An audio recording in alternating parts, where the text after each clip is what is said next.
Alright, this is just a quick kind of review video on this reel. Got it at LIDL. It's a baitrunner reel. And I paid $16.99 in euro for it. So that's, at the moment, that's probably like less than 18 bucks. US dollars with exchange rate.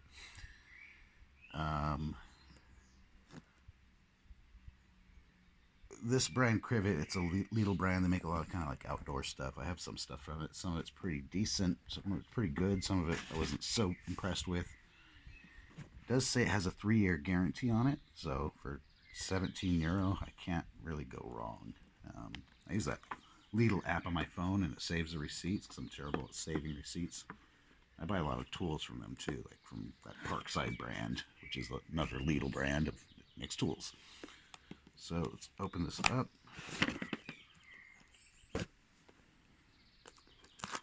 Take a look at it, and I'll run through quickly how a baitrunner works, what it's used for. I'm not sure how well they give instructions on it.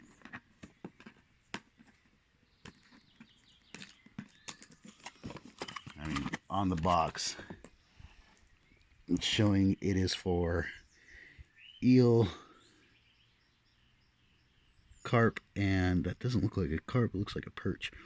But it says for carp, eel, and zander, which is a pike perch. I've never used a free running reel on eel. I've always let the drag tight, and I've only have one other free bait runner. Normally, like if I'm fishing for carp, or this would be great for pike as well, I loosen the drag, and when it starts running, I tighten the drag, then set the hook. Otherwise, especially with carp, you have a chance they'll just yank your pole right in the water.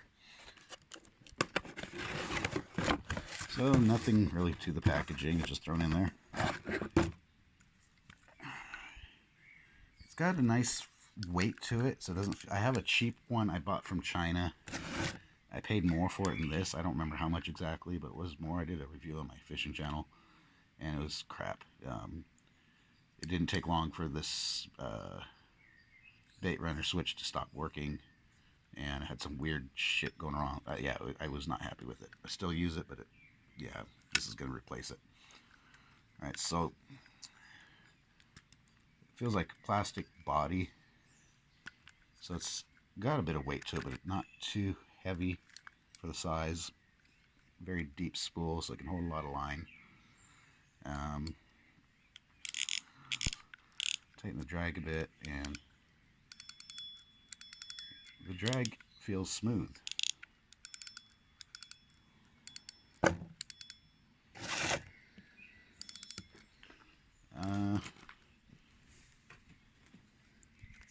It does have a folding handle. Feels like the handle is like a cast metal. Nice rubber grip on the handle, so it's a nice, comfortable handle, I have to say.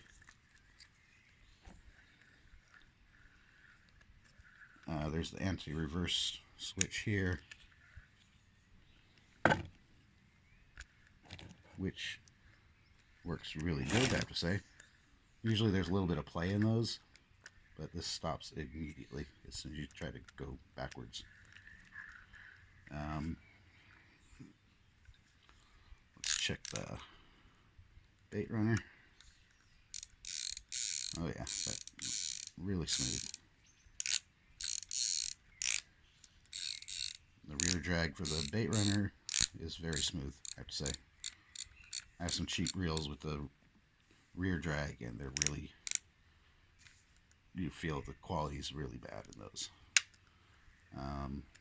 Makes it annoying when you're fighting a fish and you're trying to adjust the drag. It goes from smooth, like loose, to tight really quick. This is pretty impressive, I have to say, for the feel of it.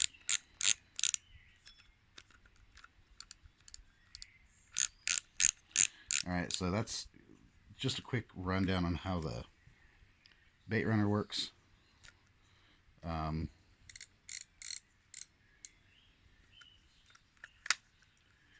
You flip this switch up, so you'll set this drag at the front to what you want when you're fighting the fish. So you can set it to about, it's going to be relative to your strength of your line. And you'll see right now I have it tight, so it takes quite a bit of pressure to turn that to pull line out. When you flip the switch up, the reverse drag is activated, and it lets the fish just run with the bait. And as soon as you start reeling, it activates that, and now the front drag's on. Generally, I keep this as loose as possible in the back, and this according to my line. If you're in a heavy current where it's pulling your line out, then you can tighten that a little bit, but normally I'll leave it pretty much wide open. The bail arm is nice and thick. Good feel to it. I mean, that's one of the things in cheaper reels that usually tends to fail quickly is the spring on those. One thing I was told, I don't know how true it is, but I go by that, is you can start reeling to close the bail, but get in the habit of just closing it with your hand. I've heard that it's easier on the gears and everything. And that's the only thing, it says, it said on the box somewhere, I think 5 ball bearings. It doesn't say. Could have sworn I saw it somewhere. No, it says 4 ball bearings. But without taking it apart and stuff, I don't know how the gears are and how cheap they are. But like I said, for the price, if this lasts for 3 years, I'll be happy. If not, I can return it. Just hope I don't lose the fish because it's a cheap reel. I've had them totally seize up on me. The gears go bad on really cheap reels. But I have to say, this feels a lot more solid than reels I bought for like twice the price that are also cheap reels. But I mean, I'm pretty impressed with it, I have to say. I think I'm going to end up putting braid on this because I'll be using this for bigger fish. Big carp, big pike, and I mean, it's a bigger reel than I need for a lot of the waters I'm fishing in my area. But if I go to the big rivers like the Mosel or the Rhine, that's enough. I mean, that'll be fine. I'm not going to show how to put the line on. There's a lot of videos on that. I might do a video on it separately and put it on my fishing channel. If I do, I'll put a link in the description. There's a few techniques to do it. Differs from using braid or monofilament. Didn't come with any extra spools, but that's not a big deal. I do have an extra spool for that cheap reel, which I'm going to see if maybe it fits on here. I doubt it, but I'll just see out of curiosity. Nice thing about having an extra spool is you can quickly switch from mono to braid.